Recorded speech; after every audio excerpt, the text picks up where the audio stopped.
So, very happy to be here. For those who don't know me, I'm Jennifer Turlick, and I'm going to be talking about leveraging AI to drive climate solutions. A bit about myself and what brings me here. And in case you folks don't know, or as a refresher, before this, I had my own startup for many years, which was venture-backed and was acquired about a year ago. After that, I worked in climate tech venture investing with Climate Capital, which is one of the most active funders of climate tech startups with about 350 portfolio companies, and also led and co-taught Climate Angels, a program about climate tech angel investing.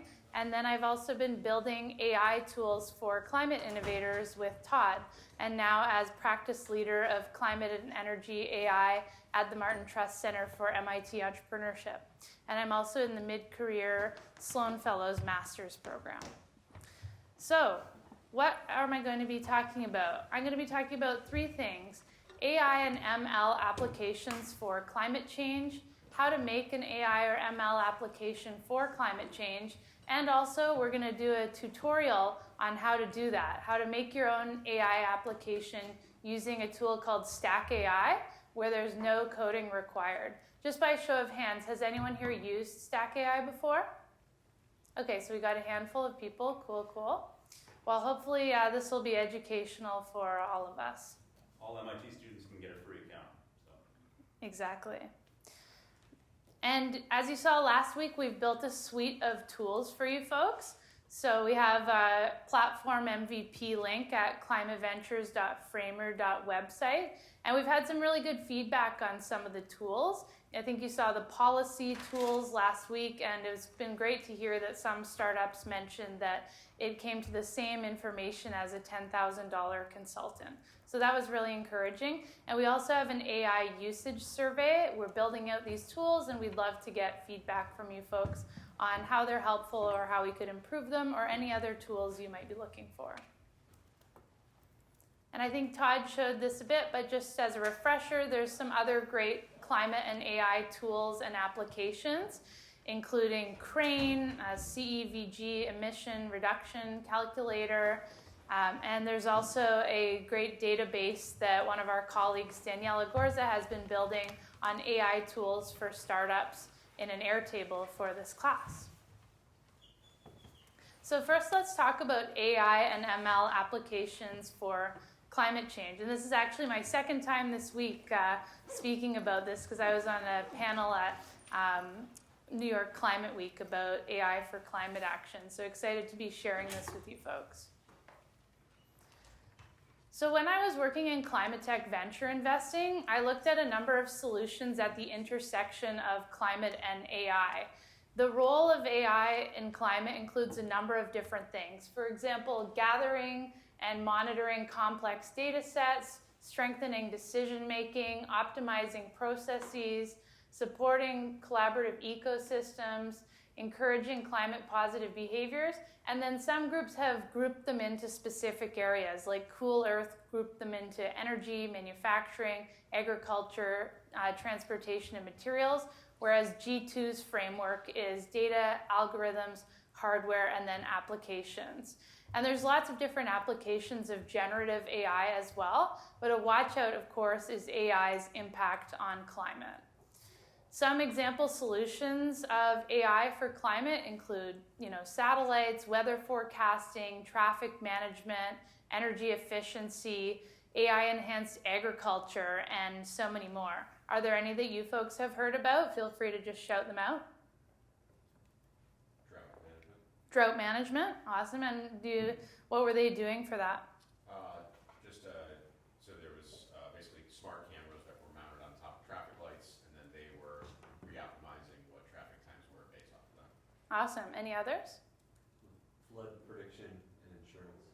Totally. There's a company called Floodbase that does that. That's awesome. Yeah, and some example companies I came across include Too Good To Go, which is reducing food waste using AI, as well as Orbital Materials, which is building novel solutions for clean air, water, and energy with AI. Another one that I like is Climate Policy Radar, which is also using AI for climate law and policy research in a bit of a different way than the tools we're building out. and some others, including Living Carbon, Verse, Streamline Climate. And DeepMind actually demonstrated a 17% energy savings when they used AI to control HVAC systems in data centers. An area I'm really fascinated about right now is the applications of AI and ML to grid management and optimization for decarbonization, because it's been said that people are planning to, and governments are planning to implement hundreds of billions of dollars of physical infrastructure to meet the increasing demand for energy, as well as adding renewables to the grid. But it's been said that we could potentially meet that need with enhancing the software with things like AI, rather than needing to build out all that infrastructure. And there's some interesting researchers at MIT working on that. And there's a couple different frameworks in terms of breaking down companies that are working at the intersection of climate and AI. This is one from Climactic from last year. There's a lot of different companies that they've mentioned here, including, for example, a local one, Raptor Maps, which is in Greentown Labs. And they've actually just released a new market map as of this week for Climate Week. So they have a great interactive map where you can check out various companies that are working at the intersection of climate and AI based on sector, use case, AI technology, and geography. So that could be something useful as you're thinking through competitors or thinking about ways you could use AI for your startup. And here's another market map for it as well from a company called Zange. And we actually have even more amazing researchers at MIT that are working on this. Some of you may have heard of, or maybe even working with Priya Danti, who's also the founder of an amazing organization called Climate Change AI, which has a virtual summer school, including videos they've posted on YouTube with tutorials about different applications of AI and ML for climate. For example, they have an hour-long YouTube video about AI for biodiversity, one about ML for energy, and it's a really great way in a free and accessible manner to learn more about how you can apply AI and ML to technology. So I just thought I'd show an example here of how AI and ML can help with energy systems. They've broken it down into energy production and consumption, energy transmission and distribution, and then cross-cutting applications. I'm really excited about, for example, the potential for electricity demand prediction in a more accurate manner, as well as optimizing energy systems, maximizing renewable power generation, and then they also have some other applications as well. And their paper goes into not just applications for energy, but also applications for biodiversity and many others, and they have some great graphics about that too. And AI is also used increasingly in climate tech venture investing. In fact, one of the investors that I spoke with, a big VC firm, they actually use a scoring system where when the lead comes in terms of a startup, comes across their desk, it gets scored by AI, and then the top ones bubble up before they even choose which ones to look at. They look at the top ones that have been bubbled up and scored by the AI, and that's a big part of their decision-making process. And AI is being used all across the stack in terms of venture capital, from thesis development using tools like EXA to do industry research, which is also a great tool that you folks could use for your industry research. They're also being used for sourcing to find startups online and through startup databases. And a lot of investors are asking ChatGPT to find certain types of startups. And they're also being used for selection through these home-built or off-the-shelf solutions that bubble up top-scored startups. And there's some positives associated with this, because according to some data and research, machine learning has been shown to outperform human investors in deal screening, but also, more importantly, it's been shown to reduce bias. There are certain areas where I'm sure you've heard about AI can unfortunately increase or perpetuate bias, but according to research, data-driven initiatives have been shown to help VC firms reduce gender bias and make better and fairer investment decisions. So we actually had a project where we created an AI judge for the Climate Tech Startup Competition, and it helped at every stage of the process alongside the human judges to evaluate the startups that applied and also help select which ones would move forward. So the humans had most of the votes, but the AI had part of the vote. And then at our final competition, we had an avatar of Tod with video and audio asking questions of the startups alongside the human judges. And a fun fact, every startup ended up addressing the AI as AI Tod. It can also be used in diligence, One memo. quick point. So Go ahead. Jen built the tool to help review. It ended up being 57 teams that applied, and of the 57 teams, the top two. So it had 8 teams tied for first and second, and the final 4 that were selected were in that top 8. So the tool was very effective at figuring out, which the best teams were, and so it could have been 57 or 500, and it was pretty amazing to see how well it worked, and then along the way how well it aligned with the human judges in the process. So it was good. We have a paper coming out on it too. Mm-hmm. Yeah, thanks for sharing. Those were independent? Like the humans didn't see the They didn't know what the AI was doing. Yeah, and if anyone's curious to check out the paper, let me know. You can see more information about it. And we did publish all of the thinking behind the model and how we structured it, so it's actually available. Yeah, we published the prompts and the models that we used and all of that, and all the startups consented to that as part of the process. It's also being used in investor diligence, for example, using a company called Dilly. It's being used for memo writing, it's being used for portfolio support, as well as for investor questions through tools like Decile Hub, which is also a great one you could potentially use for learning more about raising investment. It's being used as an investor co-pilot, as an investor mentor. For example, some investors, including myself, have made agents of themselves to help others learn. Are there any uses or tools that you folks like for AI beyond the ones we've talked about so far for creating your startup or evaluating competitors or anything else? Ian? I think a lot of the stuff that's maybe a bit more tedious sometimes, so like get me a list of potential customers and like a person in this type of role at each of those companies, and then plug that to another tool to try to grab email addresses and blast an email out to all of them, things that are like very tedious to do and you're taking a lot of shots and you're not that concerned about AI messing up one of those shots. Awesome. Any others? There's a tool that does a competitive landscape. I use that. Nice. What's it called? Meticulate. Meticulate? Yeah. Okay, cool. We'll add that to our database. Let's definitely try to capture those, into that Airtable that Daniela put together, so we can definitely share it across the class and anybody else that's interested. That's Mhm. great. There's a good grant writing tool. I'm trying to remember the name of it. We'll try to take that. Oh, yeah. Okay, so now we're going to talk about how to make an AI or ML application for climate change. I'm just curious, has anyone done this before? You can raise your hands if you have.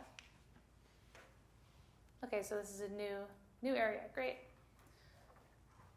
So there's a couple different aspects that we're going to cover. First, what to build. Second, what building platforms you can use. Third, data sources. And then application development process. I'm going to showcase an example, and then we can try making one. And hopefully this will be helpful as you're working on your venture and working on future ventures as well. So this is again from the Climate Change AI paper. They go over all different areas that you can use. For example, electricity systems. A potential application of AI and ML is enabling low carbon electricity using computer vision, interpretable models, RL and control, time series analysis, uncertainty quantification, and unsupervised learning. And they've shown a number of different applications of AI and ML for these different areas. So I find it to be a really helpful table to refer back to for brainstorming potential applications. And I'll be sending out the slides so you can access all these links in case you want to check them out. I borrowed some slides here from MIT's AI Venture Studio course. I won't get into them too much, but just as a preview, this is how they group AI, ML, statistics, data science, and deep learning. So sometimes it can be confusing. What are all those different terms? And this is how they group them, where artificial intelligence is the overall term, and then machine learning is a subset of that, and deep learning is a subset of that with neural networks. And then overlapping a bit is statistics as well as data science. And it's interesting to think about, where's the value from AI technologies today compared to 3 years? So there's a lot of generative AI happening, but also what about supervised learning, unsupervised learning, and reinforcement learning? This is work from Andrew Ng from Stanford. And in the course, they talk about, this is a framework from C10 Labs, for those that don't know, is an AI incubator and group here in Boston affiliated with MIT. The difference between core AI and applied AI, where something like building what some people refer to as a ChatGPT wrapper may not necessarily be that valuable. For those that don't know, that's basically using ChatGPT's API to provide like a question and answer tool, but that could be easily replicated by other companies. Whereas something like applied AI, where you're looking at applications in, for example, agriculture, could potentially be more valuable using lots of different data sets, tailored machine learning, and so forth. So their concept is to create strong moat applied AI companies, where we're moving from screen AI, which could be these easy to build ChatGPT wrappers, to more dimensional AI, using emerging technologies in various real sectors like agriculture, where there's unique problems and you can probe solutions efficiently and then launch ventures. And they've grouped it as well into centralized versus decentralized, and from assistant AI to scientist AI, where some of the most exciting can be finding the best cure, not just for medicine, but also, for example, energy optimization or drug design, and using decentralized AI as well as AI as a scientist. Their formula for AI projects is to capture data and requirements, then analyze them, do continuous learning, and then interact with the tool and continue that cycle.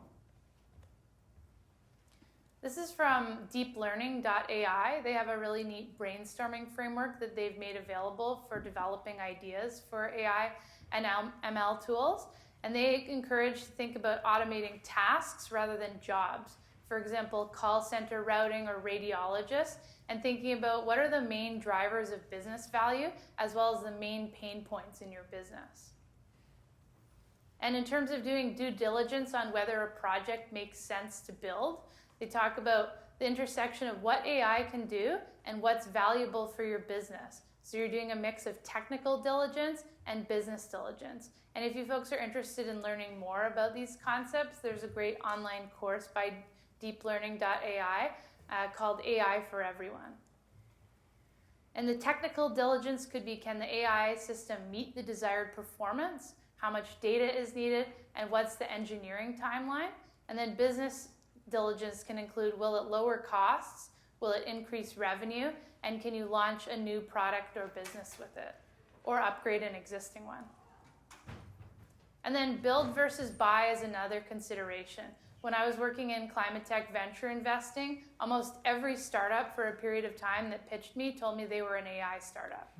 And then, of course, I started to ask some questions like, why are you using AI? It may not make sense in every application to use AI.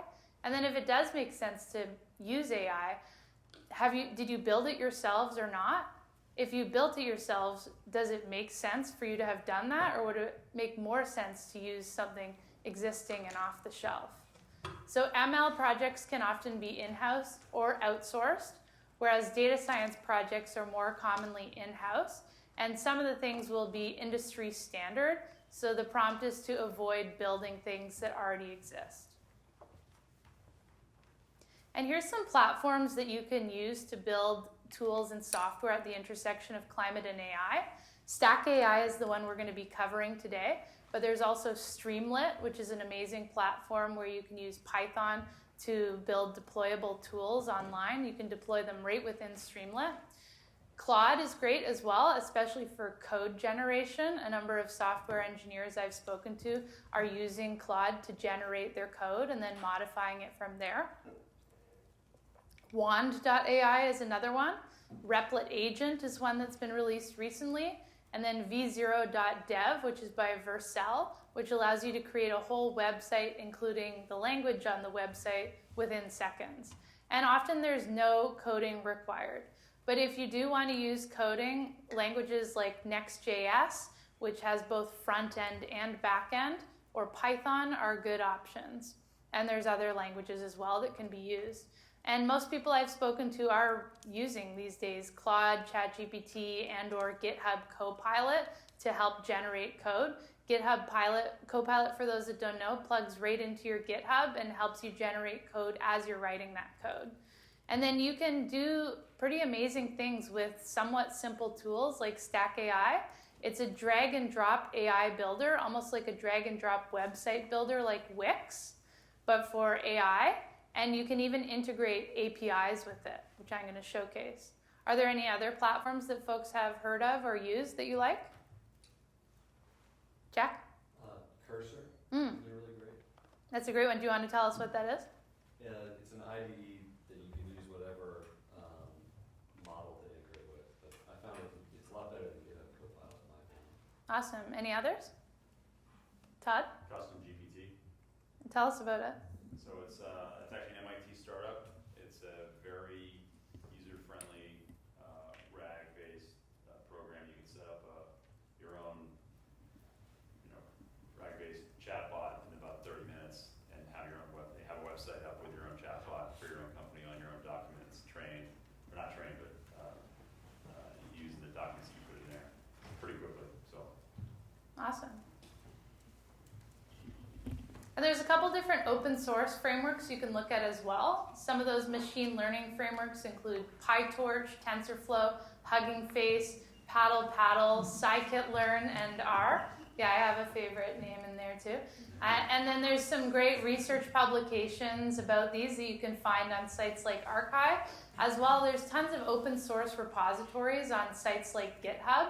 And then through Climate Change AI, they have a website with tons of different tutorials, and they provide Jupyter notebooks, which are typically where machine learning projects are deployed within. So they provide sample ones that you can just copy, almost like a Google Doc, and then modify for your own purposes. So lots of people are starting from that place.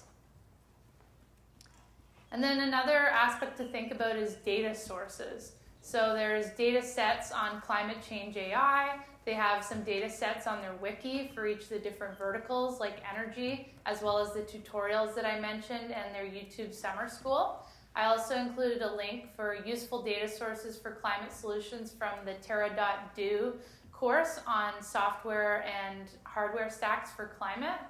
NOAA has a great climate at a glance data set, and Climate Data Guide from NCAR has a number of them. Are there any others that you folks know of or like working with?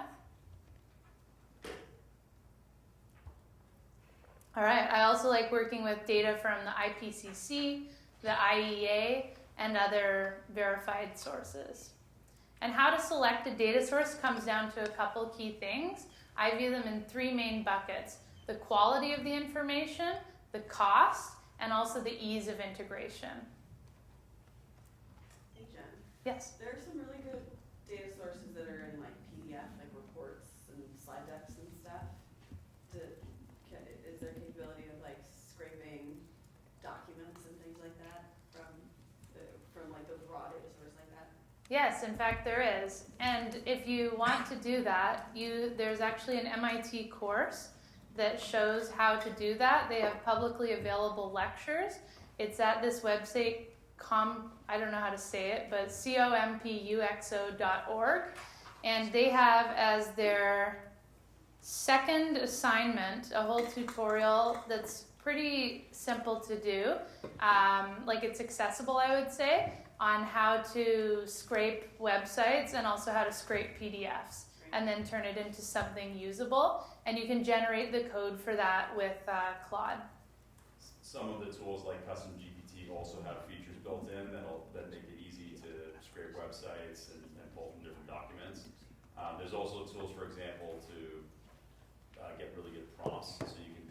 describe the prompt that you want, and then it basically gives you a really detailed prompt that is more effective for the way their system's set up. So a lot of these features are becoming pretty accessible. Yeah, definitely. So here's an example application development process. You would start with developing the product requirements document for your module or tool that you're building, and I'm going to showcase an example one. Then find the best external models or resources. Develop a methodology to interact with them and that data. And then you could develop a minimum viable product within StackAI, and then test and refine it. Yes? Just a quick question, maybe I'm anticipating. All of these are paid services? Actually, so StackAI is free to MIT students and possibly Harvard students. But either way, anyone can get a free account, even if not a student, and build a couple projects. And then I think they've made the full suite available to students as well. So that's pretty awesome. And there's lots of other tools as well that are free, like the V0 .dev that I mentioned from Vercel. And a lot of the data sources are free as well. Yeah. And it might take you a while to create your first one if you haven't done it before. But once you've done it before, it can often take hours or even minutes to create your next one. So for example, I was in a climate hackathon, and I created with StackAI, this was a Terra.do climate hackathon, I created a consumer energy insights tool, so you could enter where you were located, whether you rent or own, and what your budget was for upgrades. And then it would tell you the relevant incentives and upgrades you could potentially make. And it won the challenge category from that hackathon. And that was all with StackAI. So it's pretty neat what you can do with it. And here's a sample initial product requirements document that we actually used for one of the tools we built for this class. So you can see it's color-coded in terms of P0 required for MVP, P1 nice to have for MVP, and P2 plus, which would be out of scope for the MVP. And I find it helpful to break these things down, because then you really know, okay, what are we actually building, and you agree on all that before you start either coding or using a no-code or low-code tool. And so here's that Energy Insights for Consumers tool that I mentioned that I created, with the problem being that homeowners want to upgrade their homes, but they don't know how, and they don't know the relevant incentives. And then I created the tool that I described, and now homeowners are using it to decarbonize their homes. So just an example here, and in a second we're going to get to create our own, so start thinking of ideas. You can put in, what city do you live in? Boston. Do you rent? What's your budget for upgrades? Probably $100. Utility costs per month, $10. And let's see what it says. And this in the background is speaking with an API tool that provides the relevant regulations and incentives. And I sure hope it is not providing a demo error. It is. Okay, well, I have some screenshots of it as backup that I will showcase. And it's always worked before, so I don't know what's happened, but anyway, of course. All right, so moving on to what that looked like in the back end when I built it. This might look like a pretty crazy picture, but it's all actually drag and drop pieces. So, and usually what it outputs is some nice output on insights and recommendations and recommended upgrades that you could make. So basically, I dragged in a couple inputs and put in some sample data. Where do they live? Do they rent or own? What's the budget? And then also the utility costs per month.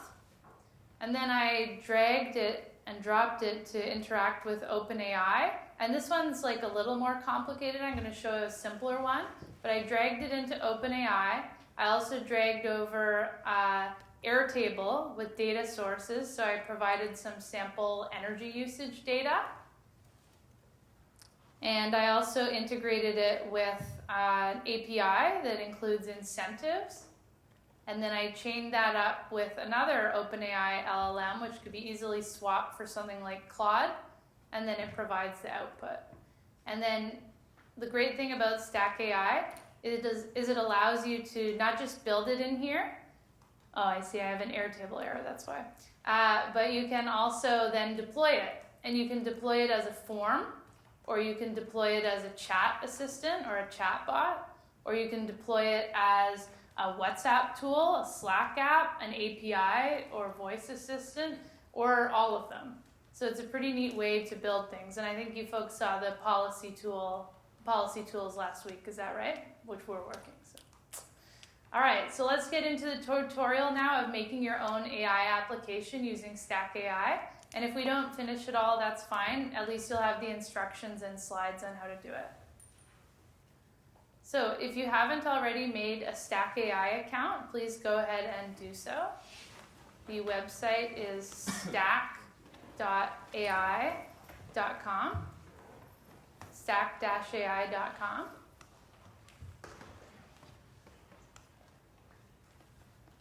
And I'm going to go over the logic now. So when I build a tool, I like to first draw it out by hand. And you saw the way it looked when it was in StackAI. I try and draw it in a manner that is similar to that. So does anyone have a certain tool that they are looking to build? Anyone have any ideas? I think someone emailed me about an idea, not to put that person on the spot, but would we want to try that now? Yeah, sure. Grants.gov, being able to find grants that are easily accessible for like certain technologies or things like that. Okay, great. So we're going to build a tool that scrapes grants.gov. I'm pretty sure you can, no problem to do that. And it's going to find us relevant grants so we can know which ones to apply to, which could probably save us some time in terms of finding grants and might lead to better outcomes than searching it. So first we're going to think about the inputs. What should the user enter in order to, so we're just thinking about what the user might tell us about what they're doing. What should they put in? Anyone have any thoughts? Based on the inputs I showed for the other tools? Okay. Industry? Yeah, exactly. So they would put in their industry. And maybe one more. Yep.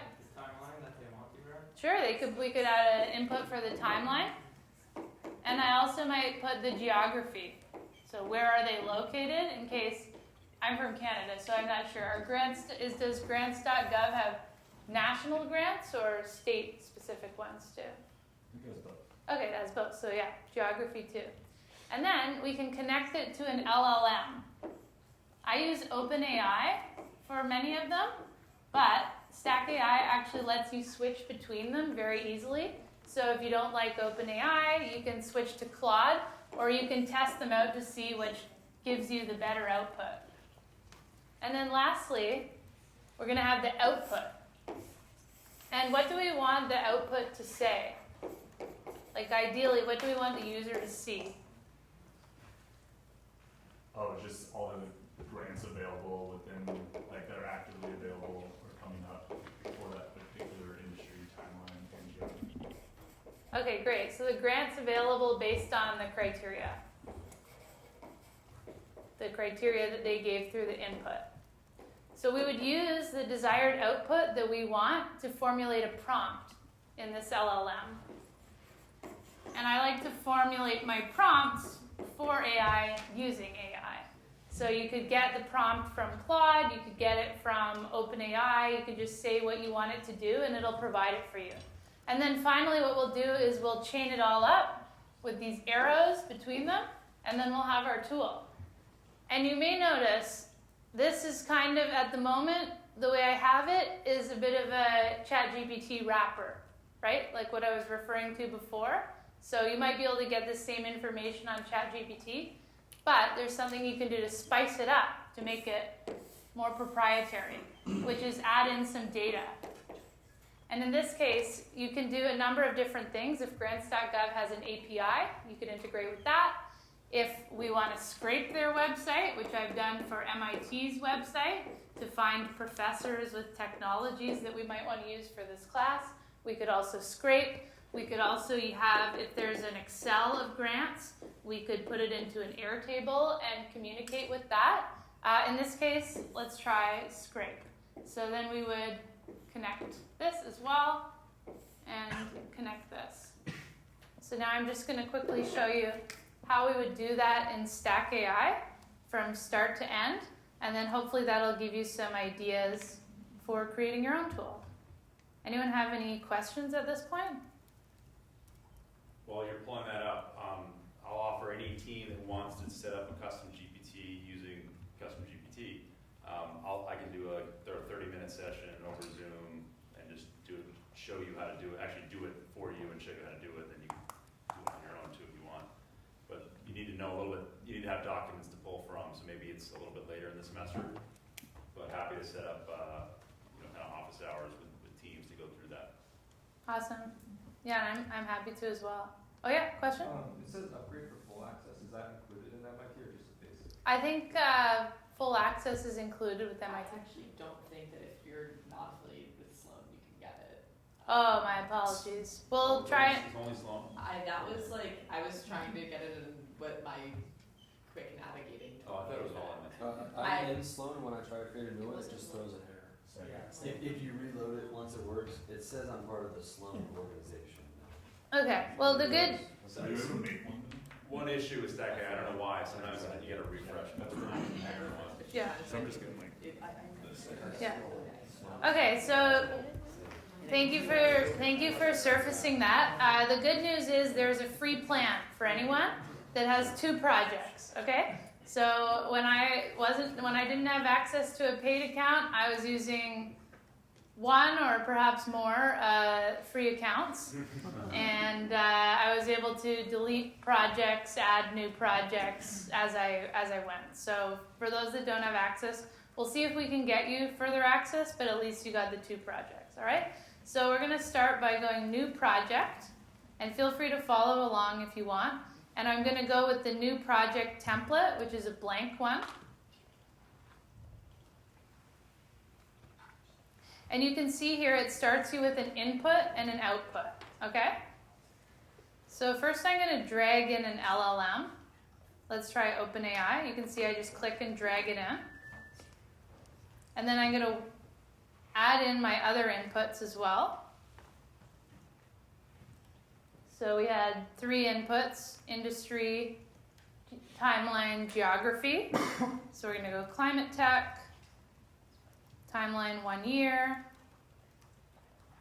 and then let's go Michigan, or let's go Massachusetts, which I'm still working on spelling properly. And then we are going to chain it up to OpenAI. So you can see I'm clicking and dragging here. And then I'm also going to chain up the completion to the output. And then I'm going to add my prompt. So you can see these inputs are labeled. The first is in 0, the second is in 1, and the third is in 2. And I'm going to tell it what it is. So we have industry, and then we have timeline in 2, or in 1, and then we have location. And here I could generate a prompt with Claude or OpenAI, but for the sake of showing you folks, I'm just going to create one now. So I'm going to say this is the user input, and then I'm going to say this is your task. And then you get to tell the robot what to do. Based on the user input, find and surface the relevant grants. And now I'm just going to show you what it does without the data. So here it has some pretty good information. You could probably also find that on ChatGPT, but this allows you to save your prompt and continue to use it. And now let's see what happens when we add scraping. So to do that, we can go to data loaders, and then we can add a URL, and then we can chain it up. And that URL is going to be grants.gov. And we're going to scrape its subpages as well. and then I'm going to add that as an input. Okay, we'll say you have added context from a website, which is URL 0, and then I'll add that based on the user input and the context, find and surface the relevant grants. Question, yes. Is the syntax important or is it random? In where or in prompt. everywhere? In the prompt? Yes, it's a little, like, you don't have to do exactly what I've done, but I've watched a number of their YouTube videos from the founders, and they usually put it into something like this, like user input and then task, and then this bracket in 0, you have to copy that to match what the labels are here. But like you have added context from a website. The way that you phrase that is That seems to be pretty standard, but you can also play, like, it likes to have context for anything that's like in the data category. Like you have added context from this API, from this website, from this Airtable. That seems to be pretty standard from the videos I've watched, but you could also play around with it. All right, so now let's run that. Can you zoom in a bit? Yes, sorry about that.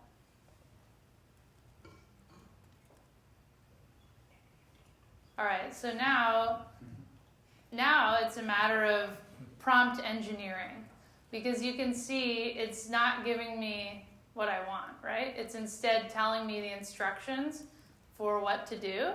So my steps from there would probably be to go into, for example, Claude,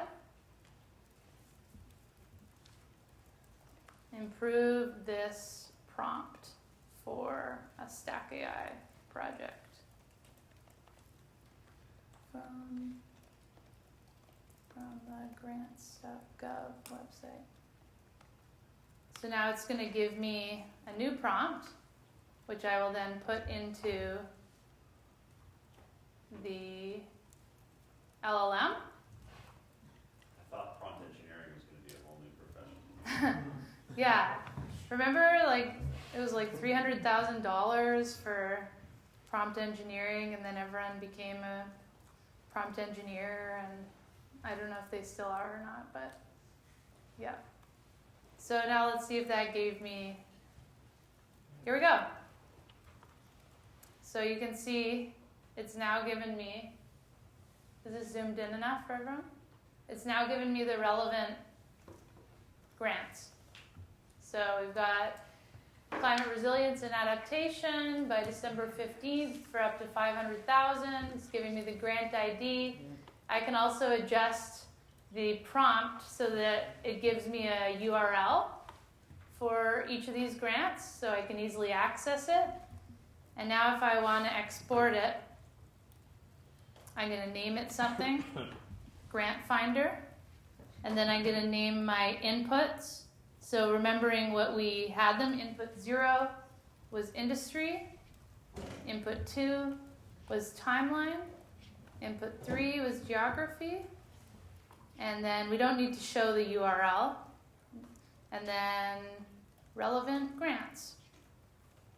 And then I save it, and then you can copy, what does your application do? Find grants. And then you can copy the link, put it into your browser, probably refresh, and then we can do the same thing here.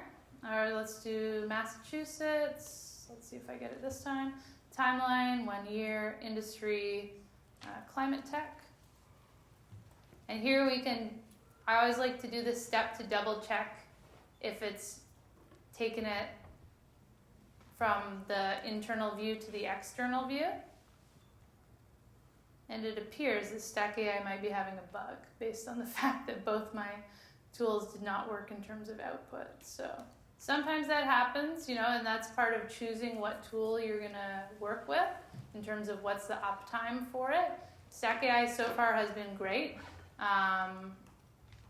Right now there might be something happening with them. I don't know, I haven't looked at their docs on their current status. They could be down briefly. But you can also press publish, a couple times and run a couple times, and that can sometimes help it.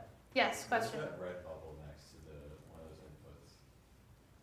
It was once you published it and you were like trying to use it. You had to go back. Like when you entered Massachusetts, it had a red bubble. Oh yeah, I think that is because I have Grammarly installed, and it was showing that I misspelled it because I just moved here and I'm still trying to figure out all the double S's, double T's, whatever things. But yes, this is the demo that I wanted to show, and hopefully it'll be up and running. StackAI will be up and running shortly. Does anyone have any questions? Yes? Yeah. Just to understand, here in the description of the type of subscriptions, it says runs per month. So that would be the number of runs that if I go to the link that you give me, how many people could actually run that same exercise over and over? That's right. Okay. And another variable to consider is you can give it the number of tokens that you want to allow it through clicking on settings here. So I have it as a max output length of 1,000. I think if you're on a paid plan, the amount of tokens matters as well. So you can ratchet it up or down depending on the task. And this is just a sample one that we've made, but you can see that this structure is very applicable to others as well. You could change what you want as the inputs. You could change which model you want, which LLM. For example, you can switch it here to Anthropic. No more toying around with API documentation or having to deal with that. Like I used to code these things from scratch, but this is way easier and faster, and they fix any breaks. They keep it up to date. And you can swap out the URL with, for example, an Airtable, or you could add both, and so forth. Yes? And a follow-up question, can you use RAG in the form that you produce? So for example, if we wanted the capability to upload a PDF specific to your company that maybe describes it or something like that to make the advice of grants a little more applied, is that a possibility? Yeah, you definitely can. Great. So you can add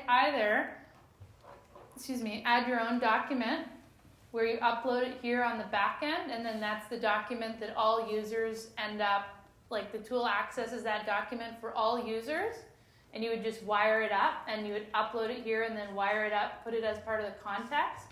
Or you can allow the user to upload a document, and then they can put in whatever document they want when they are using the tool, and then it can access those.